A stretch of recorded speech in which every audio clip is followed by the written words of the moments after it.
ਵਾਹਿਗੁਰੂ ਜੀ ਕਾ ਖਾਲਸਾ ਵਾਹਿਗੁਰੂ ਜੀ ਕੀ ਫਤਿਹ। TV84 ਦੇ ਸਾਰੇ ਦਰਸ਼ਕ ਤੇ ਸਰੋਤੇ ਜਿਹੜੇ ਇਸ ਵਕਤ ਨਾਰਥ ਅਮਰੀਕਾ ਦੇ ਵਿੱਚੋਂ ਸਾਡੇ ਨਾਲ ਜੁੜੇ ਹੋਏ ਆ ਜਾਂ ਫਿਰ ਸੋਸ਼ਲ ਮੀਡੀਆ ਦੇ ਰਾਹੀਂ ਦੁਨੀਆ ਭਰ ਦੇ ਵਿੱਚ ਸਾਨੂੰ ਦੇਖ ਰਹੇ ਆ, ਉਹਨਾਂ ਸਾਰਿਆਂ ਦਾ ਮੈਂ ਅਮਰਵੀਰ ਸਿੰਘ ਅੱਜ ਇਸ ਪ੍ਰੋਗਰਾਮ ਦੇ ਵਿੱਚ ਤਹਿ ਦਿਲੋਂ ਸਵਾਗਤ ਕਰਦਾ। ਵਿਊਅਰਸ, ਅੱਜ ਅਸੀਂ ਪੰਜਾਬ ਦਾ ਜਿਹੜਾ ਅਜੋਕਾ ਇਤਿਹਾਸ ਹੈਗਾ ਉਸ ਦੇ ਬਾਰੇ, ਖਾਸ ਤੌਰ ਤੇ ਸਿੱਖ ਸੰਘਰਸ਼ ਦੇ ਬਾਰੇ ਦੇ ਵਿੱਚ ਗੱਲਬਾਤ ਕਰਾਂਗੇ। ਸਿੱਖ ਸੰਘਰਸ਼ ਦੀ ਜਦੋਂ ਅਸੀਂ ਗੱਲ ਕਰਦੇ ਹਾਂ, ਜਿਹੜਾ 1984 ਦੇ ਵਿੱਚ ਜਦੋਂ ਦਰਬਾਰ ਸਾਹਿਬ ਦੇ ਉੱਤੇ ਭਾਰਤੀ ਫੌਜ ਵੱਲੋਂ ਹਮਲਾ ਕੀਤਾ ਗਿਆ ਸੀ, ਉੱਥੇ ਸੈਂਕੜਿਆਂ ਹਜ਼ਾਰਾਂ ਦੀ ਤਾਦਾਦ ਦੇ ਵਿੱਚ ਸਿੰਘ ਸਿੰਘਣੀਆਂ ਦੀ ਸ਼ਹਾਦਤ ਹੋਈ ਸੀ। ਉਹਦੇ ਤੋਂ ਬਾਅਦ ਜਿਹੜਾ ਸਿੱਖ ਸੰਘਰਸ਼ 94-95 ਤੱਕ ਚੱਲਿਆ ਹੈਗਾ, ਉਹਦੇ ਵਿੱਚ ਕਿਵੇਂ ਹਜ਼ਾਰਾਂ ਦੀ ਗਿਣਤੀ ਦੇ ਵਿੱਚ ਸਿੱਖ ਨੌਜਵਾਨਾਂ ਦਾ, ਸਿੱਖ ਜਵਾਨੀ ਦਾ ਜਿਹੜਾ ਕਤਲੇਆਮ ਹੈਗਾ ਉਹ ਕੀਤਾ ਗਿਆ।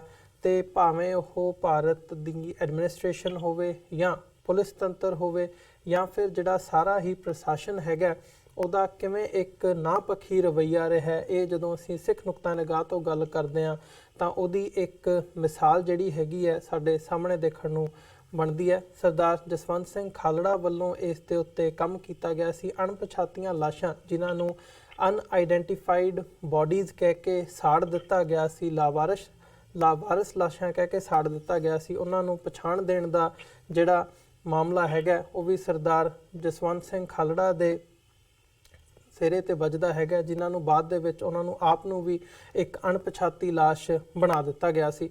ਸੋ ਇਸ ਸਾਰੇ ਪਾਰਟ ਦੇ ਵਿੱਚ ਜਦੋਂ ਅਸੀਂ ਪੁਲਿਸ ਅਟਰੋਸਿਟੀਜ਼ ਦੀ ਗੱਲ ਕਰਦੇ ਹੈਗੇ ਆ, ਪੁਲਿਸੀਆ ਤਸ਼ੱਦਦ ਦੀ ਗੱਲ ਕਰਦੇ ਆ, ਤਾਂ ਉਹਦੇ ਵਿੱਚ ਸਭ ਤੋਂ ਵੱਡਾ ਨਾਮ ਜਿਹੜਾ ਸਾਡੇ ਸਾਹਮਣੇ ਉੱਭਰ ਕੇ ਆਉਂਦਾ ਹੈ ਉਹ ਆਉਂਦਾ ਹੈ KPS ਗਿੱਲ ਦਾ, ਜਿਹੜੇ ਕਿ ਉਸ ਸਮੇਂ ਪੰਜਾਬ ਦੇ ਵਿੱਚ ਜਦੋਂ ਅਸੀਂ ਦੇਖਦੇ ਹਾਂ ਉੱਚ ਅਧਿਕਾਰੀ ਸਨ ਪੁਲਿਸ ਦੇ, ਤੇ ਉਹਨਾਂ ਵੱਲੋਂ ਕਿਵੇਂ ਜਿਹੜਾ ਸ਼ਿਕਾਰ ਖੇਡਿਆ ਗਿਆ ਸਿੱਖ ਨੌਜਵਾਨੀ ਦਾ, ਇਹ ਸਿੱਖ ਇਤਿਹਾਸ, ਅਜੋਕੇ ਇਤਿਹਾਸ ਦਾ ਇੱਕ ਜਿਹੜਾ ਅਹਿਮ ਇੱਕ ਪੰਨਾ ਹੈਗਾ, ਇੱਕ ਉਹਦਾ ਚੈਪਟਰ ਹੈਗਾ। ਸੋ ਉਹਦੇ ਤੇ ਉਸ ਇਤਿਹਾਸ ਦੇ ਉੱਤੇ, ਇਸ ਚੈਪਟਰ ਦੇ ਉੱਤੇ ਜਿਹੜੀ ਇੱਕ ਕਿਤਾਬ ਹੈਗੀ ਹੈ KPS ਗਿੱਲ ਦੇ ਰੋਲ ਬਾਰੇ, ਉਹ ਲਿਖੀ ਗਈ ਹੈ। ਅੰਮ੍ਰਿਤਸਰ ਤੋਂ ਜਿਹੜੇ ਦਲ ਖਾਲਸਾ ਦੇ ਆਗੂ ਹੈਗੇ ਆ, ਸਿੱਖ ਐਕਟਿਵਿਸਟ ਨੇ, ਸਰਦਾਰ ਸਰਬਜੀਤ ਸਿੰਘ ਘੁਮਾਣ, ਉਹਨਾਂ ਨੇ ਇੱਕ ਕਿਤਾਬ ਲਿਖੀ ਹੈ ਜਿਹਦਾ ਨਾਮ ਉਹਨਾਂ ਨੇ ਦਿੱਤਾ ਹੈਗਾ ਦ ਬੁਚਰ ਆਫ ਪੰਜਾਬ। ਸੋ ਨਾਂ ਤੋਂ ਹੀ ਸਾਡੇ ਸਾਹਮਣੇ ਉਹ ਇੱਕ ਤਸਵੀਰ ਆ ਜਾਂਦੀ ਹੈ ਕਿ ਇਸ ਕਿਤਾਬ ਦੇ ਵਿੱਚ ਕੀ ਹੋਊਗਾ, ਤੇ ਇਹਦੇ ਤੇ ਜਿਹੜੇ ਰਿਐਕਸ਼ਨਸ ਹੈਗੇ ਨੇ ਉਹ ਵੀ ਸਾਨੂੰ ਦੇਖਣ ਨੂੰ ਮਿਲੇ ਨੇ। ਇਹ ਜਿਹੜੀ ਕਿਤਾਬ ਹੈਗੀ ਹੈ ਦਰਬਾਰ ਸਾਹਿਬ ਕੰਪਲੈਕਸ ਦੇ ਵਿੱਚ ਅਕਾਲ ਤਖਤ ਸਾਹਿਬ ਤੋਂ ਰਿਲੀਜ਼ ਕੀਤੀ ਗਈ ਹੈ। ਹਰਿਮੰਦਰ ਸਾਹਿਬ ਦੇ ਜਿਹੜੇ ਹੈੱਡ ਗ੍ਰੰਥੀ ਹੈਗੇ ਆ ਗਿਆਨੀ ਜਗਤਾਰ ਸਿੰਘ, ਉਹਨਾਂ ਵੱਲੋਂ ਇਹ ਕਿਤਾਬ ਜਿਹੜੀ ਹੈ ਰਿਲੀਜ਼ ਕੀਤੀ ਗਈ ਹੈ। ਸੋ ਜਿੱਥੇ ਅਸੀਂ ਇਸ ਕਿਤਾਬ ਬਾਰੇ ਗੱਲਬਾਤ ਕਰਾਂਗੇ, ਇਸ ਕਿਤਾਬ ਦੇ ਵਿੱਚ ਹੈ ਕਿ ਕਿਸ ਹਿਸਾਬ ਨਾਲ ਜਿਹੜਾ ਸਿੱਖ ਸੰਘਰਸ਼ ਹੈਗਾ ਉਹਨੂੰ ਪੋਰਟਰੇ ਕੀਤਾ ਗਿਆ, ਤੇ ਜਿਹੜੀ ਇਹਦੀ ਥੋੜ੍ਹੀ ਬਹੁਤ ਵਿਰੋਧਤਾ ਵੀ ਹੋਈ ਹੈ, ਖਾਸ ਤੌਰ 'ਤੇ ਜਦੋਂ ਅਸੀਂ ਭਾਜਪਾ ਆਗੂ, ਉਹ ਪੰਜਾਬ ਦੇ ਵਿੱਚ ਕੈਬਨਿਟ ਮਿਨਿਸਟਰ ਵੀ ਰਹੇ ਨੇ, ਲਕਸ਼ਮੀ ਕਾਂਤਾ ਚਾਵਲਾ, ਉਹਨਾਂ ਨੇ ਇਹਦੇ ਖਿਲਾਫ ਜਿਹੜਾ ਬਿਆਨ ਵੀ ਦਿੱਤਾ ਹੈਗਾ। ਸੋ ਇਸ ਬਾਰੇ ਅਸੀਂ ਗੱਲਬਾਤ ਕਰਾਂਗੇ। ਇਸ ਸਾਰੀ ਗੱਲਬਾਤ ਦੇ ਲਈ ਇਸ ਕਿਤਾਬ ਦੇ ਜਿਹੜੇ ਨਿਰਮਾਤਾ ਹੈਗੇ ਆ, ਲੇਖਕ ਨੇ ਸਰਦਾਰ ਸਰਬਜੀਤ ਸਿੰਘ ਘੁਮਾਣ, ਸਾਡੇ ਨਾਲ ਅੰਮ੍ਰਿਤਸਰ ਤੋਂ ਫੋਨ ਲਾਈਨ ਤੇ ਬਣੇ ਨੇ। ਆਓ ਉਹਨਾਂ ਨਾਲ ਮਿਲ ਕੇ ਅੱਜ ਦੀ ਵਿਚਾਰ ਚਰਚਾ ਦੀ ਸ਼ੁਰੂਆਤ ਕਰਦੇ ਹਾਂ। ਜੀ ਘੁਮਾਣ ਸਾਹਿਬ, ਤੁਹਾਡਾ ਸਵਾਗਤ ਹੈ ਜੀ। ਵਾਹਿਗੁਰੂ ਜੀ ਕਾ ਖਾਲਸਾ ਵਾਹਿਗੁਰੂ ਜੀ ਕੀ ਫਤਿਹ। ਵਾਹਿਗੁਰੂ ਜੀ ਕਾ ਖਾਲਸਾ ਵਾਹਿਗੁਰੂ ਜੀ ਕੀ ਫਤਿਹ ਜੀ। ਘੁਮਾਣ ਸਾਹਿਬ, ਸ਼ੁਰੂਆਤ ਕਰੀਏ, ਜਿਵੇਂ ਕਿ ਨਾਮ ਤੋਂ ਹੀ ਅੰਦਾਜ਼ਾ ਲਾਇਆ ਜਾ ਸਕਦਾ ਹੈ KPS ਗਿੱਲ ਬਾਰੇ ਕਿਤਾਬ ਹੈਗੀ ਹੈ ਦ ਬੁਚਰ ਆਫ ਪੰਜਾਬ।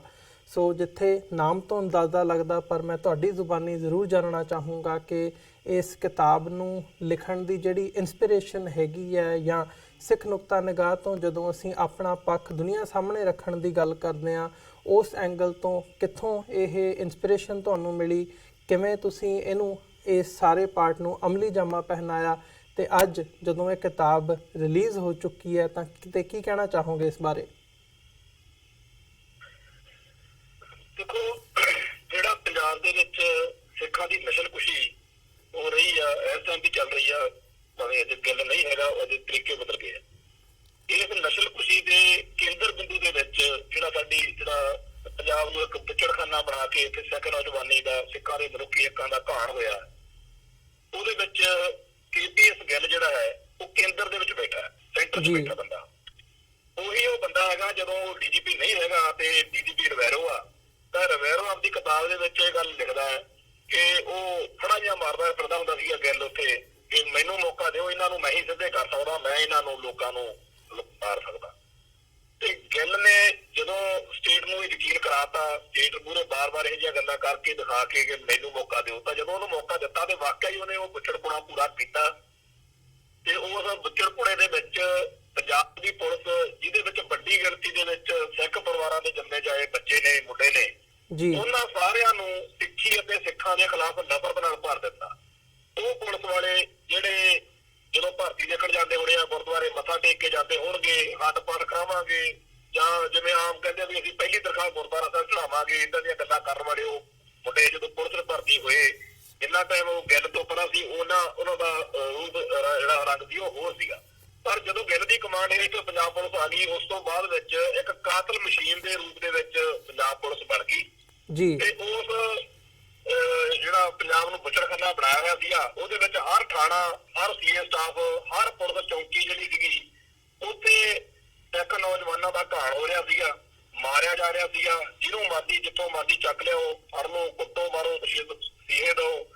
ਮਾਂ ਚ ਜਦੋਂ ਸੀਹੇ ਚੱਲਦਾ ਕੋਈ ਬੰਦਾ ਮਰ ਜਾਂਦਾ, ਉਹ ਇੱਕ ਪੈਜਾ ਪਿਸਤੌਲ ਰੱਖ ਕੇ ਝੂਠੀ ਕਹਾਣੀ ਕੱਢ ਦੋ ਵੀ ਇਹਦੀ ਬੜੇ ਖਤਰਨਾਕ ਜਿਹੜਾ ਮੁਕਾਬਲੇ ਤੋਂ ਬਾਅਦ ਇਹ ਮਾਰਿਆ ਸੀ, ਇਹਨੂੰ ਇਹ ਤਾਂ ਬੜਾ ਖਤਰਨਾਕ ਦਹਿਸ਼ਤ ਕਰਦਾ। ਇਹ ਜਿਹੜਾ ਸਾਰਾ ਕੁਝ ਚੱਲ ਰਿਹਾ ਸੀਗਾ, ਇਸ ਕਤਲੋਗਰਦ ਨੇ ਪੰਜਾਬ ਦੇ ਪੂਰੇ ਜਿਹੜਾ ਸਾਡਾ ਇੱਥੋਂ ਦਾ ਰਹਿਣ ਸਹਿਣ ਆ ਉਹਦੇ ਉੱਤੇ ਬੜਾ ਮਾਰੂ ਪ੍ਰਭਾਵ ਪਾਇਆ। ਔਰ ਇਹ ਸਾਰੀਆਂ ਗੱਲਾਂ ਦੇ ਉੱਤੇ ਮਨੋਵਿਗਿਆਨਕ ਤੌਰ ਦੇ ਉੱਤੇ, ਸਮਾਜਿਕ ਤੌਰ ਦੇ ਉੱਤੇ, ਰਾਜਨੀਤਿਕ ਤੌਰ ਦੇ ਉੱਤੇ, ਧਾਰਮਿਕ ਤੌਰ ਤੇ ਜਿਹੜੇ ਫਰਕ ਪਏ ਨੇ, ਅਜੇ ਅਸੀਂ ਉਹਨਾਂ ਦਾ ਅਧਿਐਨ ਜਿਹੜਾ ਹੈਗਾ ਕਰਨ ਕਰਾਉਣ ਵਾਲੇ ਪਾਸੇ ਨੂੰ ਵੀ ਭਾਵੇਂ ਨਹੀਂ ਤੁਰੇ। ਛੋਟੀਆਂ ਮੋਟੀਆਂ ਥੋੜੀਆਂ ਬਹੁਤੀਆਂ ਜਿਹੜੀਆਂ ਨੇਗੀਆਂ ਅਸੀਂ ਇਹਨਾਂ ਗੱਲਾਂ ਉੱਤੇ ਧਿਆਨ ਦਿੱਤਾ ਹੈਗਾ ਥੋੜਾ ਬਹੁਤਾ ਹੀ। ਪਰ ਪੰਜਾਬ ਦੇ ਵਿੱਚ ਜੋ ਕਹਿਰ ਢਾਇਆ ਹੈਗਾ, ਉਹਦੇ ਵਿੱਚ ਪੰਜਾਬ ਦੇ ਬੁੱਚੜ ਦੇ ਰੂਪ ਦੇ ਵਿੱਚ KPS ਗਿੱਲ ਨੇ ਜੋ ਬੁੱਚੜਪੁਣਾ ਕੀਤਾ ਹੈਗਾ, ਉਹਦੀ ਅੱਜ ਸਾਨੂੰ ਬੜੀ ਵੱਡੀ ਉਹਦੇ ਤੇ ਚਰਚਾ ਕਰਨ ਦੀ ਲੋੜ ਹੈ। ਇਸ ਕਿਤਾਬ ਦੇ ਸਾਹਮਣੇ ਆਉਣ ਤੋਂ ਬਾਅਦ ਵਿੱਚ ਬੜੀ ਵੱਡੀ ਗਿਣਤੀ 'ਚ ਪੰਜਾਬ ਪੁਲਿਸ ਦੇ ਮੁਲਾਜ਼ਮਾਂ ਨੂੰ ਵੀ ਅਸੀਂ ਸੱਦਾ ਦਿੱਤਾ ਹੈਗਾ। ਖਾਸ ਤੌਰ ਤੇ 1995 ਤੋਂ ਬਾਅਦ ਜਿਹੜੇ ਭਰਤੀ ਹੋਏਗੇ IPS ਅਫਸਰ, ਉਹਨਾਂ ਨੂੰ ਕਹਿੰਦੇ ਆ ਕਿ ਪੜ੍ਹੋ, ਤਾਂ ਕਿ ਤੁਹਾਨੂੰ ਪਤਾ ਲੱਗੇ ਕਿ ਸਿੱਖ ਕੌਮ ਨੂੰ ਕਿਉਂ ਇਹੋ ਜਿਹੇ ਫੈਸਲੇ ਲੈਣੇ ਪੈ ਰਹੇ ਨੇਗੇ ਕਿ KPS ਗਿੱਲ ਦੇ ਭੋਗ ਤੇ ਕੋਈ ਕੀਰਤਨ ਕਰਨਾ ਜਾਵੇ, ਉੱਥੇ ਕੋਈ ਪਾਠ ਕਰਨਾ ਜਾਵੇ, ਉੱਥੇ ਕੋਈ ਗ੍ਰੰਥੀ ਸਿੰਘ ਨਾ ਜਾਵੇ। ਇਹਨਾਂ ਨੂੰ ਤਕਲੀਫ ਬੜੀ ਹੋਈ ਹੋਣੀ ਆ ਪੰਜਾਬ ਪੁਲਿਸ ਦੇ ਉਹਨਾਂ ਅਫਸਰਾਂ ਨੂੰ ਕਿ ਸਾਡਾ ਸੁਪਰ ਕੌਪ ਆ, ਸਾਡਾ ਤਾਂ ਬੜਾ ਹੀਰੋ ਹੈ, ਕਿਉਂਕਿ ਉਹਨਾਂ ਨੂੰ ਤਾਂ ਇਹੀ ਬਣਾ ਕੇ ਦਿਖਾਇਆ ਗਿਆ ਨਾ ਜੀ। ਉਹ ਸਾਰੀ ਜਿਹੜੀ ਕਿਤਾਬ ਆ ਜਦੋਂ ਇਹ ਸਾਹਮਣੇ ਲਿਆਂਦੀ ਆ, 4-5 ਸਾਲ ਦੀ ਮਿਹਨਤ ਸਾਡੀ ਇੱਥੇ ਲੱਗੀ ਆ, ਤੇ ਜਦੋਂ ਸਾਹਮਣੇ ਆਈ ਆ ਤਾਂ ਸਾਨੂੰ ਚੰਗਾ ਇਹਦਾ ਸੰਗਤ ਵਿੱਚੋਂ, ਸਿੱਖ ਸੰਗਤ ਵਿੱਚੋਂ, ਚਲੋ ਜਿਸ ਕੌਮ ਦਾ ਪੱਖ ਪੇਸ਼ ਕੀਤਾ ਗਿਆ, ਜਿਸ ਸਿੱਖ ਕੌਮ ਦਾ ਪੱਖ ਪੇਸ਼ ਕੀਤਾ ਗਿਆ, ਉਹਦੇ ਵੱਲੋਂ ਤਾਂ ਚੰਗਾ ਹੁੰਗਾਰਾ ਮਿਲਣਾ ਸੀ। ਪਰ ਪੰਜਾਬ ਪੁਲਿਸ ਦੇ ਜਾਂ ਹੋਰ ਜਿਹੜੇ ਸਰਕਾਰੀ ਮੁਲਾਜ਼ਮ ਨੇ, ਉਹਨਾਂ ਨੇ ਬੜੀ ਵੱਡੀ ਗਿਣਤੀ 'ਚ ਕਿਤਾਬ ਜਿਹੜੀ ਆ ਉਹਨੂੰ ਜੀ ਆਇਆ ਕਿਹਾ ਹੈਗਾ, ਪੜ੍ਹ ਰਹੇ ਨੇ। ਤੇ ਇਹ ਮੇਰੀ ਇੱਛਾ ਹੈਗੀ ਆ ਕਿ ਇੱਕ ਵਿਚਾਰ ਚਰਚਾ ਚੱਲੇ ਕਿ ਪੰਜਾਬ ਦੀ ਧਰਤੀ ਉੱਤੇ ਪੰਜਾਬ ਦੇ ਤੇ ਪੰਥ ਦੇ ਹਿੱਤਾਂ ਦੇ ਉਲਟ ਚੱਲਣ ਵਾਲੀ ਮਾਨਸਿਕਤਾ ਜਿਹੜੀ ਹੈਗੀ ਆ ਉਹ ਪੈਦਾ ਕੀਤੀ ਜਾ ਰਹੀ ਆ। ਇੱਕ ਘਰਾਂ 'ਚ ਜੰਮੇ ਜਾਏ ਬੱਚਿਆਂ ਤੋਂ ਹੀ ਸਿੱਖੀ ਦੇ ਉਲਟ ਤੇ ਪੰਜਾਬ ਦੇ ਉਲਟ, ਪੰਜਾਬ ਦੇ ਹਿੱਤਾਂ ਦੇ ਉਲਟ, ਪੰਥ ਦੇ ਹਿੱਤਾਂ ਦੇ ਉਲਟ ਚੱਲਣ ਚਲਵਾਉਣ ਦੀ ਜਿਹੜੀ ਇੱਕ ਨਵੀਂ ਤਰ੍ਹਾਂ ਦਾ ਇੱਥੇ ਲਿਆਂਦਾ ਜਾ ਰਿਹਾ ਹੈਗਾ ਮਾਡਲ, ਉਹਨੂੰ ਸਮਝਿਆ ਜਾਵੇ ਤੇ ਆਪਾਂ ਕੋਈ ਰਣਨੀਤੀ ਬਣਾ ਕੇ ਅੱਗੇ ਵੱਧ ਸਕੀਏ। ਜੀ ਕੁਮਾਰ ਸਾਹਿਬ, ਜਿਵੇਂ ਤੁਸੀਂ ਇਸ ਕਿਤਾਬ ਦੇ ਪਿੱਛੇ ਦੱਸਦੇ ਹੈਗੇ ਹੋ ਵੀ 4-5 ਸਾਲ ਦੀ ਜਿਹੜੀ ਮਿਹਨਤ ਹੈਗੀ ਹੈ ਉਹ ਲੱਗੀ ਹੈ, ਕਾਫੀ ਜਿਹੜੀ ਰਿਸਰਚ ਹੈਗੀ ਹੈ ਉਹ ਵੀ ਲੱਗਦੀ ਹੈ ਕਿਤਾਬ ਨੂੰ ਲਿਖਣ ਦੇ ਵਿੱਚ, ਤੇ ਜੋ ਤੁਸੀਂ ਐਨਾਲਾਈਜ਼ ਕੀਤਾ ਹੈਗਾ, ਜੋ ਸਮਝਿਆ ਹੈਗਾ ਸਿੱਖ ਸੰਘਰਸ਼ ਬਾਰੇ, ਜੇ ਉਸ ਬਾਬਤ ਗੱਲ ਕਰਨੀ ਹੋਵੇ, ਜਿਵੇਂ ਤੁਸੀਂ ਐਂਡ ਦੇ ਵਿੱਚ ਗੱਲ ਕੀਤੀ ਹੈਗੀ ਹੈ, ਜਿਹੜਾ ਤੁਹਾਡਾ ਲਾਸਟ ਕਮੈਂਟ ਸੀ ਵੀ ਸਿੱਖਾਂ ਵੱਲੋਂ ਹੀ ਸਿੱਖਾਂ ਨੂੰ ਮਰਵਾਇਆ ਗਿਆ। ਜਦੋਂ ਅਸੀਂ ਪੰਜਾਬ ਪੁਲਿਸ ਦੀ ਗੱਲ ਕਰਦੇ ਹਾਂ ਤਾਂ KPS ਗਿੱਲ ਵੀ ਸਿੱਖ ਫੈਮਿਲੀ ਨੂੰ ਹੀ ਬਿਲੋਂਗ ਕਰਦੇ ਆ, ਜਿਨ੍ਹਾਂ ਦਾ ਅਸੀਂ ਜ਼ਿਕਰ ਕਰ ਰਹੇ ਹਾਂ, ਜਾਂ ਜਿਨ੍ਹਾਂ ਨੂੰ ਤੁਸੀਂ ਬੁੱਚਰ ਕਹਿ ਕੇ ਕਿਤਾਬ ਦੇ ਵਿੱਚ ਸੰਬੋਧਨ ਕੀਤਾ ਹੈਗਾ, ਜਾਂ ਅਦਰਵਾਈਜ਼ ਜਦੋਂ ਅਸੀਂ ਪੰਜਾਬ ਪੁਲਿਸ ਦੀ ਗੱਲ ਕਰਦੇ ਹਾਂ ਤਾਂ ਉਹ ਜਿਹੜੇ ਨੁਮਾਇੰਦੇ ਪੰਜਾਬ ਪੁਲਿਸ ਦੇ ਹੈਗੇ ਆ ਉਹ ਵੀ ਸਿੱਖ ਪਰਿਵਾਰਾਂ ਦੇ ਨਾਲ ਹੀ ਬਹੁਤਾਤ ਦੇ ਵਿੱਚ ਸੰਬੰਧਿਤ ਨੇ। ਸੋ ਇਹ ਕੀ ਫਿਨੋਮੀਨਾ ਹੈਗਾ ਵੀ ਸਿੱਖਾਂ ਦੇ ਵੱਲੋਂ ਹੀ ਸਿੱਖਾਂ ਨੂੰ ਮਰਵਾਇਆ ਗਿਆ, ਜਾਂ ਜਿਹੜੀ ਇਹ ਅਸੀਂ ਕਹਿ ਲਈਏ ਜਿਹੜਾ ਇਹ ਫਿਨੋਮੀਨਾ ਹੈਗਾ, ਇਹਨੂੰ ਤੁਸੀਂ ਕਿਵੇਂ ਐਨਾਲਾਈਜ਼ ਕਰਦੇ ਹੋ, ਜਾਂ ਇਹਦੀ ਐਕਸਪਲੇਨੇਸ਼ਨ ਕੀ ਹੈਗੀ ਆ ਜਦੋਂ ਇੱਕ ਬਾਹਰਲਾ ਬੰਦਾ ਦੇਖਦਾ ਵੀ ਯਾਰ ਇੱਧਰਲੇ ਪਾਸੇ ਵੀ ਸਿੱਖ ਹੈਗੇ ਆ ਤੇ ਇੱਧਰਲੇ ਪਾਸੇ ਵੀ? ਜਿਹੜੀ ਗੱਲ ਮੈਂ ਜਿਹੜੀ ਤੁਸੀਂ ਸਵਾਲ ਕੀਤਾ ਪਿਛਲੇ ਇਸ ਕਿਤਾਬ ਤੋਂ ਬਾਅਦ ਕਾਫੀ ਸਾਰੇ ਵੀਰ ਭਰਾਵਾਂ ਨੇ ਮੇਰੇ ਨਾਲ ਚਰਚਾ ਕੀਤੀ ਹੈ, ਸ਼ੁਰੂ ਕੀਤੀਆਂ ਨੇ। ਆਹ ਜਿਹੜਾ ਸਵਾਲ ਹੈਗਾ ਮੁੱਖ ਤੌਰ ਦੇ ਉੱਤੇ ਮੈਂ ਚਾਹੁੰਦਾ ਸੀ ਕਿ ਮੈਨੂੰ ਪੁੱਛਿਆ ਜਾਵੇ। ਮੈਂ ਇਹ ਦੇਖ ਰਿਹਾ ਹੈਗਾ ਕਿ ਜਿਸ ਨਾਗਪੁਰ ਤੇ ਦਿੱਲੀ ਜਿਹੜੀ ਭਾਰਤੀ ਹਕੂਮਤੀ ਨਿਜ਼ਾਮ ਆ ਜਿਹੜਾ ਜੀ, ਉਹਨੇ ਜਿਹੜਾ ਪੰਜਾਬ ਨੂੰ ਜਾਂ ਸਿੱਖ ਜਗਤ ਨੂੰ ਆਪਦੇ ਏਜੰਡੇ ਦੇ ਤਹਿਤ ਜਿਸ ਤਰੀਕੇ ਨਾਲ ਉਹਨਾਂ ਨੇ ਡੀਲ ਕਰਨਾ ਸ਼ੁਰੂ ਕੀਤਾ, ਉਹਨੂੰ ਸਾਨੂੰ ਸਮਝਣ ਦੀ ਲੋੜ ਆ। ਉਹ ਆਪ ਪਿੱਛੇ ਰਹਿੰਦੇ ਨੇ। ਉਹਨਾਂ ਨੇ ਸਾਡੀ ਕੌਮ ਦੇ ਵਿੱਚੋਂ ਧਾਰਮਿਕ ਤੌਰ ਦੇ ਉੱਤੇ ਸਿੱਖੀ ਦਾ ਨੁਕਸਾਨ ਕਰਨ ਲਈ ਉਹਨਾਂ ਨੇ ਧਾਰਮਿਕ ਬੰਦੇ ਪੱਟੇ ਹੋਏ ਨੇ। ਰਾਜਨੀਤਿਕ ਖੇਤਰ ਵਿੱਚ ਨੁਕਸਾਨ ਕਰਨ ਲਈ ਰਾਜਨੀਤਿਕ ਬੰਦੇ ਪੱਟੇ ਹੋਏ ਨੇ। ਆਰਥਿਕ ਖੇਤਰ 'ਚ ਨੁਕਸਾਨ ਕਰਨ ਲਈ ਆਰਥਿਕ ਖੇਤਰ ਦੇ ਜਿਹੜੇ ਸਾਡੇ ਸਿੱਖ ਨੇਗੇ ਉਹਨਾਂ ਨੇ ਆਪ ਦੇ ਪੱਟੇ ਹੋਇਆ।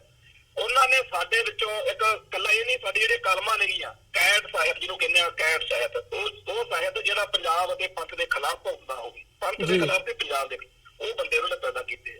ਤਾਂ ਇਸ ਤਰੀਕੇ ਦੇ ਨਾਲ ਇੱਕ ਸਿੱਖਾਂ ਦੇ ਅੰਦਰੋਂ ਹਰ ਸੈਕਸ਼ਨ ਦੇ ਵਿੱਚ, ਹਰ ਥਾਂ ਦੇ ਉੱਤੇ ਇੱਕ ਗਦਾਰ ਟਾਈਪ ਦਾ ਜਿਹੜਾ ਸਿੱਖ ਵਾ ਉਹ ਪੈਦਾ ਬੜੀ ਮਿਹਨਤ ਨਾਲ ਕੀਤਾ ਜਾ ਰਿਹਾ। ਔਰ ਇਹ ਜਿਹੜੀ ਚੀਜ਼ ਆ, ਇਹਦਾ ਬੜਾ ਸਿੱਧੇ ਤੌਰ ਦੇ ਉੱਤੇ ਦੁਨੀਆ, ਜਦੋਂ ਬਾਹਰਲੀ ਦੁਨੀਆ ਦੇਖਦੀ ਹੈ, ਉਹ ਕਹਿੰਦੇ ਹੈਗੇ ਨੇ ਕਿ ਆਪਸ ਵਿੱਚ ਹੀ ਲੜ ਰਹੇ ਨੇ ਜੀ। ਉਹਨਾਂ ਨੇ KPS ਗਿੱਲ ਸਿੱਖਾਂ ਦਾ ਇੱਕ ਮੁੰਡਾ ਲਿਆਂਦਾ, ਉਹਨਾਂ ਨੇ ਕੁਲਦੀਪ ਸਿੰਘ ਬਰਾੜ ਇੱਕ ਸਿੱਖਾਂ ਦਾ ਮੁੰਡਾ 84 ਮੌਕੇ ਵਰਤਿਆ, ਉਹਨਾਂ ਨੇ ਰਣਜੀਤ ਸਿੰਘ ਦਿਆਲ, ਉਹ ਰਣਜੀਤ ਸਿੰਘ ਦਿਆਲ ਵੀ ਉਸ ਟਾਈਮ ਫੌਜਾਂ ਦਾ ਮੁਖੀ ਸੀਗਾ, ਔਰ ਉਹਦੇ ਵੀ ਪੰਚਕੂਲੇ 'ਚ ਜਦੋਂ ਭੋਗ ਸੀ ਉਦੋਂ ਵੀ ਸਿੱਖਾਂ ਨੇ ਵਿਰੋਧ ਕੀਤਾ, ਗੁਰੂ ਸਾਹਿਬ ਦਾ ਸਰੂਪ ਜਿਹੜਾ ਦੇਣ ਤੋਂ ਇਨਕਾਰ ਕੀਤਾ ਗਿਆ ਸੀ, ਤੇ ਉਹ ਜਨਰਲ ਸੀਗਾ ਫੌਜ ਦਾ। ਤੇ ਜਿਹੜਾ ਬੇਅੰਤ ਸਿੰਘ ਆ, ਉਹ ਵੀ ਸਿੱਖਾਂ ਦੇ ਘਰੇ ਜੰਮਦਾ। ਇਹ ਤੋਂ ਬਿਨਾਂ ਹੋਰ ਵੀ ਹੈਗੇ, ਇਹ ਤਾਂ ਚਲੋ ਉਹ ਨੇ ਜਿਨ੍ਹਾਂ ਦੇ ਉੱਤੇ ਸਿੱਧੀ ਜਿਹੀ ਸਿੱਖਾਂ ਨੂੰ, ਪਰ ਬਹੁਤ ਸਾਰੇ ਹੋਰ ਸਿਆਸੀ ਤੇ ਧਾਰਮਿਕ ਰਾਜਨੀਤਿਕ ਆਗੂ ਨੇ। ਪੂਰੀ ਦੀ ਪੂਰੀ ਇੱਕ ਟੀਮ ਤਿਆਰ ਕਰ ਲਈ ਗਈ ਆ ਜਿਹੜੀ ਸਿੱਖ ਹਿੱਤਾਂ ਦੇ ਖਿਲਾਫ ਭੁਗਤ ਰਹੀ ਆ, ਔਰ ਜਿਹਦੇ ਸਾਰੇ ਕੰਮ ਜਿਹੜੇ ਨੇ ਸਿੱਖਾਂ ਦੇ ਧਰਮ, ਸਿੱਖਾਂ ਦੇ ਫਲਸਫੇ, ਸਿੱਖਾਂ ਦੀ ਜਿਹੜੀ ਹੋਂਦ ਹਸਤੀ ਆ, ਸਿੱਖ ਆਇਡੈਂਟੀਟੀ ਆ, ਸਿੱਖਾਂ ਦੇ ਜਿਹੜੇ ਹਿੱਤ ਨੇ, ਉਹਦੇ ਖਿਲਾਫ ਭੁਗਤਦੇ ਆ ਉਹਦੇ ਸਾਰੇ ਕੰਮ। ਔਰ ਉਹ ਸਾਰੇ ਦੇ ਸਾਰੇ ਕੰਮ ਸਿੱਖਾਂ ਦੇ ਖਿਲਾਫ ਕਰਦੇ ਹੋਏ ਇਹ ਸਮਝ ਰਹੇ ਨੇ ਕਿ ਅਸੀਂ ਬਹੁਤ ਵਧੀਆ ਵਾ ਤੇ ਅਸੀਂ ਬਹੁਤ ਠੀਕ ਆ। ਮਾੜੀ ਗੱਲ ਇਹ ਤਾਂ ਹੈਗੀ ਹੋਈ ਆ ਕਿ ਉਹ ਸਿੱਖੀ ਤੇ ਸਿੱਖਾਂ ਦੇ ਖਿਲਾਫ ਭੁਗਤ ਰਹੇ ਨੇ। ਉਹ ਤੋਂ ਮਾੜੀ ਗੱਲ ਹੈਗੀ ਆ ਕਿ ਉਹਨਾਂ ਨੂੰ ਇਹ ਲੱਗਦਾ ਕਿ ਅਸੀਂ ਤਾਂ ਬਹੁਤ ਵਧੀਆ ਕਰ ਰਹੇ ਹਾਂ, ਬਹੁਤ ਠੀਕ ਕਰ ਰਹੇ ਹਾਂ। ਇਹ ਏਜੰਡਾ ਉਹਨਾਂ ਨੂੰ ਦਿੱਲੀ ਤੇ ਨਾਗਪੁਰ ਨੇ ਇੰਨੇ ਸੂਖਮ ਤਰੀਕੇ ਨਾਲ, ਇੰਨਾ ਉਹਨਾਂ ਨੂੰ ਬੜੀ ਬਰੀਕੀ ਦੇ ਨਾਲ ਉਹਨਾਂ ਦੇ ਮਨਾਂ ਦੇ ਵਿੱਚ ਫਿੱਟ ਕਰ ਦਿੱਤਾ ਹੋਇਆ ਹੈਗਾ ਕਿ ਉਹ ਪੰਥ ਦਾ ਨੁਕਸਾਨ ਕਰ ਰਹੇ ਨੇ, ਔਰ ਉਹਨਾਂ ਨੂੰ ਸਮਝ ਨਹੀਂ ਲੱਗ ਰਹੀ। ਜਿਵੇਂ ਕਿ KPS ਗਿੱਲ ਨੇ ਜਾਂ KPS ਗਿੱਲ ਦੇ ਅਧੀਨ ਪੁਲਿਸ ਕਰਮਚਾਰੀਆਂ ਨੇ ਉਸ ਗੁਰੂ ਗ੍ਰੰਥ ਸਾਹਿਬ ਦੀ ਤਾਬਿਆ 'ਚ ਬੈਠੇ ਹੋਏ ਲੋਕਾਂ ਨੂੰ ਘੜੀਸ ਕੇ ਗ੍ਰੰਥੀ ਸਿੰਘਾਂ ਨੂੰ ਮਾਰਿਆ, ਤਸੀਹੇ ਦਿੱਤੇ। 5 ਕਕਾਰਾਂ ਦੀ ਬੇਅਦਬੀ ਥਾਣਾ 'ਚ ਹੁੰਦੀ ਰਹੀ, ਉਹਨਾਂ ਨੂੰ ਭੋਰਾ ਨਹੀਂ ਆਇਆ ਵੀ ਅਸੀਂ ਇਸੇ ਗੁਰੂ ਘਰ ਦੇ ਵਿੱਚ ਜਾ ਕੇ ਮੱਥੇ ਟੇਕਦੇ ਰਹੇ ਹੈਗੇ, ਇਹਨਾਂ ਕਕਾਰਾਂ ਵਾਲਿਆਂ ਦੀ ਅਸੀਂ ਇੱਜ਼ਤ ਕਰਦੇ ਰਹੇ ਹਾਂ। ਤੇ ਸਿੱਖ ਸਰੋਕਾਰਾਂ ਨੂੰ ਸਿੱਖਾਂ ਦੇ ਕੋਲੋਂ ਹੀ ਮਤਲਬ ਜਿਹੜਾ ਦਰੜਨ ਦਾ ਜਿਹੜਾ ਯਤਨ ਵਾ ਜਾਂ ਜਿਹੜੀ ਸਾਰੀ ਅਮਲ ਚੱਲ ਰਿਹਾ ਹੈਗਾ, ਇਹਨੂੰ ਆਪਾਂ ਨੂੰ ਸਮਝ ਕੇ ਕਿ ਸਾਨੂੰ ਸਾਡੇ ਹੱਥੋਂ ਹੀ ਕਿਵੇਂ ਮਰਵਾਇਆ ਜਾ ਰਿਹਾ ਹੈਗਾ, ਇਹ ਇੱਕ ਬਹੁਤ ਹੀ ਗੰਭੀਰਤਾ ਦੇ ਨਾਲ ਵਿਚਾਰ ਕਰਕੇ ਸਾਡੇ ਜਿਹੜਾ ਇੰਟੈਲੈਕਚੁਅਲ ਸਾਡਾ ਸਿੱਖ ਬੁੱਧੀਜੀਵੀ ਹੈਗਾ ਉਹਨੂੰ ਸਾਹਮਣੇ ਆਉਣਾ ਪਊਗਾ।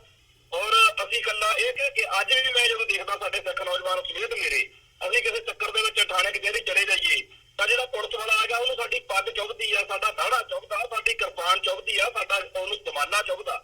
ਔਰ ਜਦੋਂ ਸਾਡੇ ਵੱਲ ਦੇਖਦਾ ਮਤਲਬ ਉਹਨੂੰ ਬੜੀ ਨਫ਼ਰਤ ਆਉਂਦੀ ਆ। ਹਰ ਪੱਗ ਜ਼ਮਾਨੇ ਵਾਲੇ ਨਾਲ ਸਿੱਖ ਪੁਲਸੀਆ ਸਿੱਖਾਂ ਦੇ ਘਰੇ ਜੰਮਿਆ ਹੋਇਆ ਨਫ਼ਰਤ ਕਿਉਂ ਕਰਦਾ? ਇਹ ਉਹ ਭਾਰਤੀ ਹਕੂਮਤੀ ਨਿਜ਼ਾਮ ਦਾ ਪੁਰਜਾ ਬਣ ਕੇ ਕਿਵੇਂ ਸਿੱਖੀ ਅਤੇ ਸਿੱਖਾਂ ਦਾ ਨੁਕਸਾਨ ਕਰ ਰਿਹਾ ਹੈਗਾ, ਜਦੋਂ ਕਿ ਦੂਜੀਆਂ ਕੌਮਾਂ ਦੇ ਲੋਕ ਇਸ ਤਰ੍ਹਾਂ ਨਹੀਂ ਕਰ ਰਹੇ ਹੈਗੇ। ਇਹ ਚੀਜ਼ ਨੂੰ ਸਮਝ ਕੇ ਸਾਨੂੰ ਅਗਲੀ ਰਣਨੀਤੀ ਬਣਾਉਣ ਦੀ ਲੋੜ ਆ। ਤਾਂ ਇਹ ਜਿਹੜਾ ਸਵਾਲ ਤੁਸੀਂ ਕੀਤਾ ਹੈਗਾ, ਇਹਦਾ ਮੈਂ ਇੱਕ ਸੀਮਿਤ ਜਿਹਾ ਕਿਉਂਕਿ ਇੱਥੇ ਜਵਾਬ ਦੇਣ ਦਾ ਟਾਈਮ ਸੀਗਾ ਨੋਟ ਦਿੱਤਾ, ਪਰ ਮੈਂ ਚਾਹੁੰਦਾ ਹੈਗਾ ਕਿ ਇਹਦੇ ਉੱਤੇ ਸਾਡੀ ਕੌਮ ਅੱਗੇ ਵਧੇ, ਇਹਦੇ ਉੱਤੇ ਸਾਡੇ ਇੰਟੈਲੈਕਚੁਅਲ ਜਿਹੜੇ ਨੇ ਕੰਮ ਕਰਨ, ਉਹਦੇ ਤੇ ਚਰਚਾ ਛਿੜੇ। ਜੀ ਬਿਲਕੁਲ। ਤੇ ਘੁਮਾਣ ਸਾਹਿਬ, ਜਿਹੜੇ ਜਦੋਂ ਅਸੀਂ ਵਿਰੋਧਤਾ ਦੀ ਗੱਲ ਕਰਦੇ ਹਾਂ, ਆਪਣਾ ਪੱਖ ਹਰ ਇੱਕ ਦਾ ਆਪਣਾ ਨਜ਼ਰੀਆ ਹੁੰਦਾ ਹੈਗਾ, ਅਸੀਂ ਆਪਣੇ ਨਜ਼ਰੀਏ ਤੋਂ ਗੱਲ ਕਰਦੇ ਹਾਂ। ਸਾਡੇ ਨਾਲ ਜੋ ਧੱਕਾ ਹੋਇਆ ਉਹਦੀ ਜਿਹੜੀ ਦਾਸਤਾਨ ਹੈਗੀ ਹੈ, ਉਹ ਤੁਸੀਂ ਕਿਤਾਬ ਦੇ ਵਿੱਚ ਉਹਦਾ ਜ਼ਿਕਰ ਕੀਤਾ ਹੈਗਾ ਵਿਸਥਾਰ ਦੇ ਨਾਲ, ਤੇ ਉਹਨੂੰ ਸਿੱਖ ਨੁਕਤਾ ਨਿਗਾਹ ਤੋਂ, ਸਿੱਖ ਨਜ਼ਰੀਏ ਤੋਂ ਤੁਸੀਂ ਪੇਸ਼ ਕੀਤਾ ਹੈਗਾ, ਦੁਨੀਆ ਦੇ ਸਾਹਮਣੇ ਰੱਖਿਆ। ਸੋ ਇਹਦੀ ਜਿਹੜੀ ਵਿਰੋਧਤਾ ਹੁੰਦੀ ਹੈ, ਭਾਵੇਂ ਉਹ ਅਸੀਂ ਲਕਸ਼ਮੀ ਕਾਂਤਾ ਚਾਵਲਾ ਜਿਹੜੇ ਕਿ ਭਾਜਪਾ ਦੇ ਆਗੂ ਹੈਗੇ ਨੇ ਉਹਨਾਂ ਦਾ ਗੱਲ ਕਰੀਏ, ਉਹਨਾਂ ਦਾ ਵੀ ਇਹ ਕਥਨ ਹੈਗਾ ਕਿ ਇਹ ਉਹਨਾਂ ਨੇ ਅੱਤਵਾਦ ਦਾ ਜਿਹੜਾ ਪੰਜਾਬ ਦੇ ਵਿੱਚੋਂ ਸਫਾਇਆ ਕੀਤਾ ਸੀ। ਇੱਕ ਸੁਪਰ ਕਾਪ ਦੀ ਗੱਲ ਹੁੰਦੀ ਹੈ, ਕਿਵੇਂ ਵੱਡੇ ਲੈਵਲ ਤੇ, ਇੰਡੀਆ ਲੈਵਲ ਤੇ ਜਾ ਕੇ ਭਾਵੇਂ ਉਹ ਬਾਲੀਵੁੱਡ ਦੀਆਂ ਸੈਲੀਬ੍ਰਿਟੀਜ਼ ਹੋਣ, ਉਹਨਾਂ ਵੱਲੋਂ ਵੀ ਸਰਾਹਿਆ ਜਾਂਦਾ ਹੈ KPS ਗਿੱਲ ਨੂੰ। ਜਾਂ ਓਵਰਆਲ ਜਦੋਂ ਅਸੀਂ ਇਹ ਸਾਰਾ ਮਾਹੌਲ ਦੇਖਦੇ ਹਾਂ, ਕਿਵੇਂ ਉਹਨਾਂ ਨੂੰ ਇੱਕ ਸੁਪਰ ਕਾਪ ਦਾ ਦਰਜਾ ਦਿੱਤਾ ਜਾਂਦਾ ਹੈ ਤੇ ਬੜਾ ਵੱਡਾ ਬਣਾ ਕੇ ਪੇਸ਼ ਕੀਤਾ ਜਾਂਦਾ ਹੈ। ਸੋ ਜਿਹੜਾ ਉਹ ਇੱਕ ਨੋਸ਼ਨ ਬਣਿਆ ਹੋਇਆ ਜਾਂ ਉਹ ਜਿਹੜਾ ਇੱਕ ਥਾਟ ਹੈਗਾ, ਉਹਨੂੰ ਉਹਦੇ ਸਾਹਮਣੇ ਜਦੋਂ ਅਸੀਂ ਆਪਣਾ ਥਾਟ ਰੱਖਦੇ ਹਾਂ, ਆਪਣਾ ਨਜ਼ਰੀਆ ਰੱਖਦੇ ਹਾਂ, ਤਾਂ ਕੀ ਸਮਝਦੇ ਹੋ ਕਿ ਇਹ ਜਿਹੜੀ ਕਿਤਾਬ ਹੈਗੀ ਹੈ ਉਹਨੂੰ ਉਹਦਾ ਜਵਾਬ ਦੇਣ ਦੇ ਵਿੱਚ ਕਿੰਨਾ ਕੁ ਸਫਲ ਹੋ ਸਕੇਗੀ, ਜਾਂ ਜਿਹੜੇ ਉਹ ਕਿਹੜੇ ਫੈਕਟਰਸ ਹੈਗੇ ਆ ਜਿਹੜੇ ਇਹਨਾਂ ਗੱਲਾਂ ਦਾ ਜਵਾਬ ਦਿੰਦੇ ਆ? ਜਿਹੜਾ ਗਿੱਲ ਨੂੰ ਜਾਂ ਗਿੱਲ ਵਰਗੇ ਸਿੱਖੀ ਦੇ ਉਲਟ ਚੱਲਣ ਵਾਲੇ ਲੋਕਾਂ ਨੂੰ ਉਹਨਾਂ ਘੜਾ ਉਹਨਾਂ ਘਟਨਾਵਾਂ ਨੂੰ, ਉਹਨਾਂ ਵਰਤਾਰਿਆਂ ਨੂੰ ਜਿਹੜੇ ਸਿੱਖੀ ਦਾ ਤੇ ਸਿੱਖਾਂ ਦਾ ਨੁਕਸਾਨ ਕਰਦੇ ਹੋਣ, ਉਹਨਾਂ ਨੂੰ ਵਡਿਆਉਣ ਦਾ ਜਿਹੜਾ ਪ੍ਰੋਜੈਕਟ ਹੈ ਨਾ ਜੀ, ਉਹਨਾਂ ਨੂੰ ਹੀਰੋ ਬਣਾਉਣ ਦਾ ਜਿਹੜਾ ਪ੍ਰੋਜੈਕਟ ਵਾ, ਉਹ ਭਾਰਤ ਸਰਕਾਰ ਦਾ ਇੱਕ ਇਹੋ ਜਿਹਾ ਪ੍ਰੋਜੈਕਟ ਆ ਵੀ ਮੇਰੇ ਕੋਲ ਹੱਥ 'ਚ ਮੇਰੇ ਖਬਰ ਆ 1999-90 ਦੇ ਬਜਟ ਦੀ ਜੀ 1999-90 ਦੇ ਬਜਟ ਦੇ ਵਿੱਚ ਪੰਜਾਬ ਸਰਕਾਰ ਨੇ 1 ਕਰੋੜ ਰੁਪਇਆ ਰਾਸ਼ੀ ਸਿਰਫ ਮੀਡੀਆ ਪਲਾਨ ਉਹਨਾਂ ਨੇ ਉੱਤੇ ਲਿਖਿਆ, ਤੁਹਾਨੂੰ ਇਹ ਆ ਵੀ ਦਹਿਸ਼ਤ ਤੋਂ ਬਾਅਦ ਦੇ ਟਾਕਰੇ ਲਈ ਬਜਟ ਵਿੱਚ ਮੀਡੀਆ ਪਲਾਨ ਲਈ 1 ਕਰੋੜ ਰੁਪਇਆ ਰੱਖਿਆ ਜੀ। ਅੱਜ ਦਾ ਉਹ 1 ਕਰੋੜ ਦਾ ਮੁੱਲ ਜਿਹੜਾ ਹੈਗਾ ਕਿੰਨਾ ਜ਼ਿਆਦਾ ਆਪਾਂ ਲਾ ਸਕਦੇ ਹਾਂ ਹਿਸਾਬ ਕਿਤਾਬ। ਹੁਣ ਇਸ ਟਾਈਮ ਤਾਂ ਪਤਾ ਨਹੀਂ ਕਿੰਨੇ ਕਰੋੜ ਰੁਪਏ ਰੱਖੇ ਜਾਂਦੇ ਹੋ। ਸੋ ਭਾਰਤੀ ਮੀਡੀਆ ਦੇ ਵਿੱਚ ਅਰਬਾਂ ਕਰਬਾਂ ਰੁਪਏ ਖਰਚ ਕੇ ਟੈਲੀਵਿਜ਼ਨ, ਰੇਡੀਓ, ਫਿਲਮਾਂ ਤੇ ਹੋਰ ਜਿੰਨੇ ਵੀ ਮਨੁੱਖ ਦੀ ਮਾਨਸਿਕਤਾ ਨੂੰ ਕਾਬੂ ਕਰ ਸਕਦੇ ਸਾਧਨ ਨੇ, ਉਹਨਾਂ ਸਾਰਿਆਂ ਦੇ ਰਾਹੀਂ ਅਰਬਾਂ ਕਰਬਾਂ ਰੁਪਏ ਖਰਚ ਕੇ ਸਿੱਖਾਂ ਨੂੰ ਮਿਸਗਾਈਡ ਕਰਕੇ ਜਿਹੜੇ ਉਹਨਾਂ ਲਈ ਖਲਨਾਇਕ ਨੇ, ਉਹਨਾਂ ਦੇ ਮਨਾਂ ਵਿੱਚ ਨਾਇਕ ਬਣਾ ਕੇ ਪੇਸ਼ ਕੀਤੇ ਜਾ ਰਹੇ ਨੇ। ਜਿਹੜੇ ਸਿੱਖੀ ਅਤੇ ਸਿੱਖਾਂ ਦੇ ਚਹੇਤੇ ਨੇ, ਸਿੱਖੀ ਲਈ ਮਰਦੇ ਨੇ, ਸਿੱਖੀ ਦੀ ਚੜ੍ਹਦੀ ਕਲਾ ਲੋਚਦੇ ਨੇ, ਸਿੱਖ ਹਿੱਤਾਂ ਲਈ ਜਾਨਾਂ ਮਾਰਨ ਨੂੰ ਤਿਆਰ ਰਹਿੰਦੇ ਨੇ, ਕੁਰਬਾਨੀਆਂ ਕਰਨ ਵਾਲੇ ਨੇ, ਉਹਨਾਂ ਨੂੰ ਖਲਨਾਇਕ ਬਣਾ ਕੇ ਪੇਸ਼ ਕਰਨ ਦਾ ਜਿਹੜਾ ਯਤਨ ਆ, ਉਹ ਇਸ ਅਰਬਾਂ ਖਰਬਾਂ ਦੇ ਜਿਹੜਾ ਪ੍ਰੋਜੈਕਟ ਵਾ ਉਹਦੇ ਰਾਹੀਂ ਹੋ ਰਿਹਾ ਹੈਗਾ। ਹੁਣ ਗੱਲ ਆ ਗਈ ਇਹ ਕਿ ਆਪਾਂ ਕੀ ਕਰਦੇ ਆ। ਅੱਜ ਪਿਛਲੇ 30-35 ਸਾਲਾਂ ਤੋਂ ਬਾਅਦ ਇੱਕ ਬੜਾ ਖੁੱਲਾ ਜਿਹਾ ਮਾਹੌਲ ਆਇਆ, ਜਦੋਂ ਜਿਹੜਾ ਪੰਜਾਬ ਦੇ ਕਿਸੇ ਨਿੱਕੇ ਜਿਹੇ ਪਿੰਡ ਵਿੱਚ ਬੈਠੇ ਹੋਏ ਸਿੱਖ ਦਾ ਕੈਨੇਡਾ, ਅਮਰੀਕਾ, ਆਸਟ੍ਰੇਲੀਆ ਤੇ ਦੁਨੀਆ ਭਰ ਦੇ ਸਿੱਖ ਨਾਲ ਅੱਧੇ ਸਕਿੰਟ ਦਾ ਮਤਲਬ ਉਹਦਾ ਜਿਹੜਾ ਤਾਲਮੇਲ ਆ ਸੋਸ਼ਲ ਮੀਡੀਆ ਦੇ ਰਾਹੀਂ ਬਣ ਗਿਆ। ਹੁਣ ਦੁਨੀਆ ਇੱਕ ਨਿੱਕੀ ਜਿਹੀ ਬਣ ਗਈ ਆ। ਜਿਹੜੀ ਇਨਫੋਰਮੇਸ਼ਨ ਅੱਗੇ ਦੇਣ ਲੱਗਿਆ, ਇੱਕ ਦੂਜੇ ਨਾਲ ਗੱਲ ਕਰਨ ਲੱਗਿਆ ਚੱਕਦੇ ਸੀ, ਹੁਣ ਸੋਸ਼ਲ ਮੀਡੀਆ ਤੇ ਅਸੀਂ ਲਿਖ ਕੇ ਪਾਉਂਦੇ ਆ ਕਿ ਮੇਰੇ ਨਾਲ ਆਹ ਹੋਇਆ ਸੀ ਜਾਂ ਫਲਾਣੇ ਬੰਦੇ ਨਾਲ ਆਹ ਹੋਇਆ ਸੀ ਜਾਂ ਸਾਡੇ ਨਾਲ। ਸਿੱਖੀ ਅਤੇ ਸਿੱਖਾਂ ਨਾਲ ਹੋਣ ਵਾਲੇ ਜ਼ੁਲਮਾਂ, ਬੇਇਨਸਾਫੀਆਂ, ਵਧੀਕੀਆਂ ਦੀ ਗੱਲ ਜਿਹੜੀ ਆ ਉਹ ਕਰਨ ਕਰਾਉਣ ਦਾ ਹੁਣ ਮੌਕਾ ਬਹੁਤ ਖੁੱਲਾ। ਤੇ ਅੱਜ ਉਹ ਵੇਲਾ ਵੀ ਇੱਕ ਵਾਰੀ ਲੰਘ ਗਿਆ ਹੈਗਾ, ਜਿਸ ਤਰ੍ਹਾਂ ਲੰਘਿਆ ਜਦੋਂ ਇੱਕ ਦਹਿਸ਼ਤ, ਇੱਕ ਟੈਰਰ ਜਿਹੜੀ ਸੀਗੀ ਉਹ ਸਾਡੇ ਮਨਾਂ 'ਚ ਭਰੀ ਰਹਿੰਦੀ ਸੀ। ਸੋ ਅੱਜ ਦਾ ਜਿਹੜਾ ਇਹ ਦੌਰ ਆ, ਇਸ ਦੌਰ ਦੇ ਵਿੱਚ ਸਾਨੂੰ ਜਿਹੜੇ ਬੋਲ ਸਕਦੇ ਆ ਬੋਲੀਏ, ਜਿਹੜੇ ਲਿਖ ਸਕਦੇ ਆ ਲਿਖੀਏ। ਅਸੀਂ ਆਪਣੀ ਕੌਮ ਦਾ ਪੱਖ ਦੁਨੀਆ ਸਾਹਮਣੇ ਲਿਆਉਣ ਦਾ ਕੋਈ ਵੀ ਮੌਕਾ ਖਿਲਾਈਏ ਨਾ। ਤੇ ਦੁਨੀਆ ਭਰ ਦੇ ਹਰ ਮੁਲਕ ਵਿੱਚ ਵਸਦੇ ਹੋਏ ਅਸੀਂ ਉੱਥੋਂ ਦੇ ਲੋਕਾਂ ਦੇ ਮਨਾਂ ਦੇ ਵਿੱਚ ਆਪਦੇ ਧਰਮ ਦਾ, ਆਪਦੀ ਬੋਲੀ ਦਾ, ਆਪਦੇ ਸੱਭਿਆਚਾਰ ਦਾ ਜਿਹੜਾ ਹੈਗਾ ਉਹਨਾਂ ਦੇ ਮਨਾਂ ਵਿੱਚ ਸਤਿਕਾਰ ਪੈਦਾ ਕਰਨ ਦੇ ਲਈ ਕਿ ਅਸੀਂ ਕੀ ਆ, ਸਾਡੀ ਹੋਂਦ ਅਸੀਂ ਕਿਵੇਂ ਖਤਰੇ 'ਚ ਆ, ਇਹ ਸਾਰੀਆਂ ਚੀਜ਼ਾਂ ਜਿਹੜੀਆਂ ਹੈਗੀਆਂ ਕਰਾਈਏ। ਤੋ ਇਹਨਾਂ ਚੀਜ਼ਾਂ ਦੇ ਯਤਨਾਂ ਦੇ ਵਿੱਚ ਹੀ ਮੈਂ ਜਿਵੇਂ ਇਹ ਕੀਤਾ ਪੰਜਾਬ ਦਾ ਬੁੱਚੜ, ਅਸੀਂ ਇਹਨੂੰ ਅੰਗਰੇਜ਼ੀ ਵੀ ਕਰਵਾਵਾਂਗੇ ਤੇ ਹੋਰ ਬੋਲੀਆਂ ਵੀ ਕਰਾਵਾਂਗੇ, ਕਿਉਂਕਿ ਅਸੀਂ ਦੱਸਣਾ ਚਾਹੁੰਦੇ ਆ ਕਿ ਸਾਡੇ ਨਾਲ ਹੋਇਆ ਕੀ ਆ, ਇਹ ਸਾਡੇ ਜਿਹੜਾ ਹੈਗਾ ਕਿਵੇਂ ਸਾਡੀ ਕੌਮ ਜਿਹੜੀ ਹੈਗੀ ਆ ਉਹ ਮਾਰੀ ਜਾ ਰਹੀ ਆ। ਜਿਹੜੀ ਗੱਲ ਆਪਾਂ ਪਹਿਲਾਂ ਜਿੱਥੋਂ ਆਪਾਂ ਸ਼ੁਰੂ ਹੋਏ ਆ ਕਿ ਉਹ ਤਾਂ ਉਹਨੂੰ ਨਾਇਕ ਮੰਨਦੇ ਆ ਜੀ। ਦੇਖੋ, ਉਹਨਾਂ ਦੀ ਮੌਜ, ਉਹਨਾਂ ਦੀ ਮਰਜ਼ੀ, ਉਹਨਾਂ ਦਾ ਏਜੰਡਾ, ਉਹਨਾਂ ਨੂੰ ਮੁਬਾਰਕ। ਪਰ ਸਾਨੂੰ ਆਪਦੀਆਂ ਤਰਜੀਹਾਂ ਖੁਦ ਨਿਸ਼ਚਿਤ ਕਰਨੀਆਂ ਪੈਣਗੀਆਂ। ਅਸੀਂ ਹਰ ਪਲ ਇਹ ਸੋਚ ਕੇ ਚੁੱਪ ਨਹੀਂ ਕਰ ਸਕਦੇ, ਤਣ ਵੱਟ ਕੇ ਨਹੀਂ ਬੈਠ ਸਕਦੇ ਕਿ ਜੀ ਸਟੇਟ ਜਿਹੜੀ ਆ ਜਾਂ ਭਾਰਤੀ ਏਜੰਡਾ ਜਿਹੜਾ ਹੈਗਾ ਉਹ ਇਹਨਾਂ ਨੂੰ ਨਾਇਕ ਮੰਨਦਾ ਹੈਗਾ ਤੇ ਅਸੀਂ ਚੁੱਪ ਕਰ ਰਹੀਏ। ਜਿਹੜਾ ਵੀ ਜਿੱਥੇ ਵੀ ਕੋਈ ਬੈਠਾ ਹੈਗਾ ਉਹ ਆਪਦੇ ਫਰਜ਼ ਪਛਾੜੇ ਅਤੇ ਸੱਚੀ ਗੱਲ, ਸਹੀ ਗੱਲ ਜਿਹੜੀ ਹੈਗੀ ਆ ਉਹ ਸਾਹਮਣੇ ਲਿਆਵੇ। ਪੰਜਾਬ ਵਿੱਚ ਹੋਏ ਮਨੁੱਖੀ ਅਧਿਕਾਰਾਂ ਦੇ ਘਾੜ ਦੀ ਗੱਲ ਜਿਹੜੀ ਆ ਸਾਨੂੰ ਕਰਨੀ ਚਾਹੀਦੀ ਆ। ਬਹੁਤ ਸਾਰੇ ਇਹੋ ਜਿਹੇ ਤੱਥ ਤੇ ਫੈਕਟ ਨੇ ਜਿਹੜੇ ਮੈਂ ਇਸ ਕਿਤਾਬ ਦੇ ਰਾਹੀਂ ਪਹਿਲੀ ਵਾਰ ਸਾਹਮਣੇ ਲੈ ਕੇ ਆਇਆ। ਔਰ ਜਦੋਂ ਉਹ ਸਾਹਮਣੇ ਇੱਕ ਰਿਕਾਰਡ ਦੇ ਰੂਪ 'ਚ ਆ ਚੁੱਕੇ ਨੇਗੇ ਤਾਂ ਬਹੁਤ ਸਾਡੇ ਸਾਰੇ ਵੀਰ ਭਰਾ ਜਿਹੜੇ ਸਾਡੇ ਤੋਂ ਉਲਟ ਖੜੇ ਨੇ, ਜਿਹੜੇ ਸਿੱਖ ਸੰਘਰਸ਼ ਨੂੰ ਜਾਂ ਸਿੱਖ ਹਿੱਤਾਂ ਦੇ ਲਈ ਲੜਨ ਵਾਲੇ ਲੋਕਾਂ ਨੂੰ ਮਾੜਾ ਮੰਨਦੇ ਨੇ, ਉਹਨਾਂ ਸਾਰਿਆਂ ਦੇ ਪ੍ਰਤੀ ਉਹਦੀ ਸੋਚ ਵਿੱਚ ਲਾਜ਼ਮੀ ਬਦਲਾਅ ਆਊਗਾ। 180 ਡਿਗਰੀ ਤੇ ਖੜੇ ਹੋਏ ਮੇਰੇ ਉਲਟ ਜਿਹੜੇ ਸਿੱਖ ਨੇਗੇ, ਉਹਨਾਂ ਨੂੰ ਮੈਂ ਤਾਂਹੀਓ ਵਾਰ-ਵਾਰ ਸੱਦਾ ਦਿੰਦਾ ਕਿ ਕਿਤਾਬ ਪੜ੍ਹੋ, ਫਿਰ ਤੁਸੀਂ ਦੇਖੋ ਤੁਹਾਨੂੰ ਗੱਲਾਂ ਦੀ ਸਮਝ ਲੱਗੂਗੀ ਕਿ ਤੁਹਾਨੂੰ ਕਿਵੇਂ ਮਾਰਿਆ ਜਾ ਰਿਹਾ ਔਰ ਤੁਸੀਂ ਉਸ ਮਾਰਨ ਵਾਲੀ ਧਿਰ ਦੇ ਨਾਲ ਖੜੇ ਹੋ। ਮੈਨੂੰ ਘੱਟੋ ਘੱਟ ਜਾਂ ਮੇਰੇ ਵਰਗਿਆਂ ਨੂੰ ਘੱਟੋ ਘੱਟ ਇਸ ਗੱਲ ਦੀ ਖੁਸ਼ੀ ਹੋਊਗੀ, ਸਾਰੀ ਜ਼ਿੰਦਗੀ ਤਸੱਲੀ ਰਹੂਗੀ ਕਿ ਅਸੀਂ ਉੱਧਰ ਨਹੀਂ ਸੀ ਖੜੇ ਜਿੱਧਰ ਸਿੱਖੀ ਨੂੰ ਤੇ ਸਿੱਖਾਂ ਨੂੰ ਮਾਰਨ ਵਾਲੇ ਲੋਕ ਖੜੇ ਸੀ। ਜੀ ਬਿਲਕੁਲ ਘੁਮਾਣ ਸਾਹਿਬ, ਮੈਂ ਜ਼ਰੂਰ ਚਾਹੂੰਗਾ ਕਿ ਜਿਹੜੀ ਇਹ ਕਿਤਾਬ ਹੈਗੀ ਹੈ ਇਸ ਦੇ ਬਾਰੇ ਜੇ ਤੁਸੀਂ ਥੋੜ੍ਹਾ ਜਿਹਾ ਦੱਸ ਸਕੋ, ਖਾਸ ਤੌਰ 'ਤੇ ਜਿਹੜਾ ਕਿਤਾਬ ਨੂੰ ਰਿਲੀਜ਼ ਕਰਨ ਦਾ ਸਮਾਗਮ ਅਕਾਲ ਤਖਤ ਸਾਹਿਬ 'ਤੇ ਹੋਣਾ ਤੇ ਜਿਹੜੀ ਉਹਦੀ ਅਹਿਮੀਅਤ ਹੈਗੀ ਹੈ, ਅਕਾਲ ਤਖਤ ਸਾਹਿਬ ਤੋਂ ਕਿਤਾਬ ਜਾਰੀ ਹੋਣੀ, ਫਿਰ ਹਰਿਮੰਦਰ ਸਾਹਿਬ ਦੇ ਹੈੱਡ ਗ੍ਰੰਥੀ ਵੱਲੋਂ ਜਾਰੀ ਕੀਤੇ ਜਾਣਾ, ਫਿਰ ਜਿਹੜੀਆਂ ਪਹਿਲੀਆਂ ਕਾਪੀਆਂ ਹੈਗੀਆਂ ਨੇ ਉਹਨਾਂ ਜਿੰਨਾ ਕੁ ਮੈਂ ਮੀਡੀਆ ਦੇ ਵਿੱਚ ਦੇਖਿਆ ਹੈਗਾ ਜਾਂ ਮੈਨੂੰ ਸਮਝ ਲੱਗੀ ਹੈ, ਮੈਂ ਪੜ੍ਹਿਆ ਹੈਗਾ, ਉਹਦੇ ਮੁਤਾਬਕ ਉਹਦੀ ਜਿਹੜੀ ਪਹਿਲੀ ਕਾਪੀ ਸੀ ਉਹ ਵੀ ਜਸਵੰਤ ਸਿੰਘ ਖਾਲੜਾ ਦੇ ਜਿਹੜੇ ਪਤਨੀ ਹੈਗੇ ਆ ਉਹਨਾਂ ਨੂੰ ਸਮਰਪਿਤ ਕੀਤੀ ਗਈ, ਉਹਨਾਂ ਨੂੰ ਦਿੱਤੀ ਗਈ। ਸੋ ਇਹ ਸਾਰੇ ਪਾਰਟ ਨੂੰ ਜਦੋਂ ਅਸੀਂ ਦੇਖਦੇ ਹਾਂ ਤੇ ਕਿਤਾਬ ਦੇ ਜਿਹੜੇ ਵੇਰਵੇ ਹੈਗੇ ਆ ਥੋੜ੍ਹਾ ਜਿਹਾ ਉਹ ਜੇ ਤੁਸੀਂ ਸਾਡੇ ਨਾਲ ਸਾਂਝੇ ਕਰ ਸਕੋ। ਦੇਖੋ, ਅਕਾਲ ਤਖਤ ਸਾਹਿਬ ਇਸ ਦੌਰ ਦਾ ਸਾਡਾ ਜਿਹੜਾ ਚੱਲ ਰਿਹਾ ਹੈਗਾ ਉਹਦੇ ਵਿੱਚ ਸਭ ਤੋਂ ਅਹਿਮ ਇੱਕ ਇਹੋ ਜਿਹਾ ਸਥਾਨ ਬਣ ਚੁੱਕਿਆ। ਜਿਹੜੀ ਸਾਰੀ ਗੱਲ ਆ ਸਾਡੀ ਇਸ ਸੰਸਥਾ ਦੇ, ਸਾਡੀ ਸ਼੍ਰੋਮਣੀ ਸੰਸਥਾ ਆ, ਸਾਡੇ ਉਹਦੇ ਆਲੇ ਦੁਆਲੇ ਘੁੰਮਦੀ ਹੈ। ਆਪਾਂ ਸਭ ਨੂੰ ਪਤਾ ਕਿ ਜੂਨ 1984 ਦੇ ਵਿੱਚ ਅਕਾਲ ਤਖ਼ਤ ਸਾਹਿਬ ਢਹਿ ਢੇਰੀ ਕੀਤਾ ਗਿਆ ਔਰ ਉਹਦੇ ਤੋਂ ਹੀ ਸਾਰੀ ਜਿਹੜੀ ਗੱਲ ਆ ਸਾਡੀ ਅੱਗੇ ਤੁਰਦੀ ਹੈ। ਹੁਣ ਮੈਂ ਇਹਦੇ ਵਿੱਚ ਇੱਕ ਤੱਥ ਲੈ ਕੇ ਆਇਆ, ਫੈਕਟ ਲੈ ਕੇ ਆਇਆ।